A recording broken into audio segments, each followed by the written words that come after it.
भावानं बहिणीनं मला परत का हे आता ना उन्हाळे भुईमुग टोपितो 5-6 किलो भुईमुग शेंगदाणे आणले तर आणि आता टोपितो उन्हाळे भुईमुग आणि आता पाणी द्यायचं त्याला टोपून घ्यायचं आहे. पेरायला नाही जमत आहे सालपाटी जाते तर म्हणून आम्ही पेरत नाही असंच तर टोपितच म्हणून इतीवर टोपायचा. आज सोमवार आणि खुरपून घेतलेत वाफे कांद्याचे आणि त्याच्यात तर टोपीतच आता खुरपून घेतले नीटनाटकं केलेत वाफे आणि आता त्याच्यात टोपीतच आम्ही भुईमुग कांद्याचेच वाफे होते त्याला काहीच केलं नाही परत.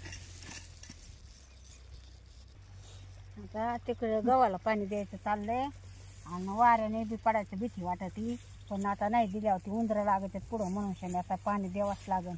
आणि त्याचमध्ये ही शाळेतला आज 26 जानेवारी होती ना पोरगं आणलंय त्याला येड्यावून करते पाण्यातच पळत आहे नुसतं पोरगं ती. ए शेंगदाण खाऊ नको हो काही पोरगं आणलंय ना तू आणलं येड्यावून 26 जानेवारीची सुट्टी म्हणला मला रानातच यायचंय आणलंय तर येड्यावानी करते पाण्यात हिंडते दंडात जाते पाणी फोडून देते. तिकडं गव्हाला पाणी चालू आहे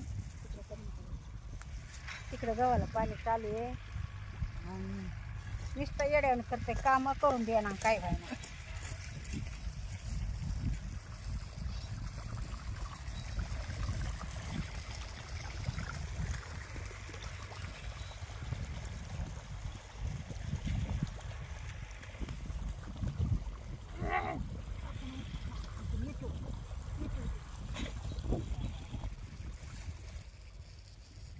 नाही का आपलं घरची घरी चाललंय म्हणलं जेव्हा टोपून पोरांनी सांडले बाया शेंगदाणे तर हे यश मध्ये मध्ये मध्येच करतंय पोरगं नुसतं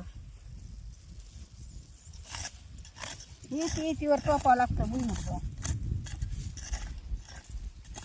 इतीवर टोपा तिकडं लसूण आहे लसणाला पाणी द्यायचंय गव्हाला द्यायचंय मेथी टाकली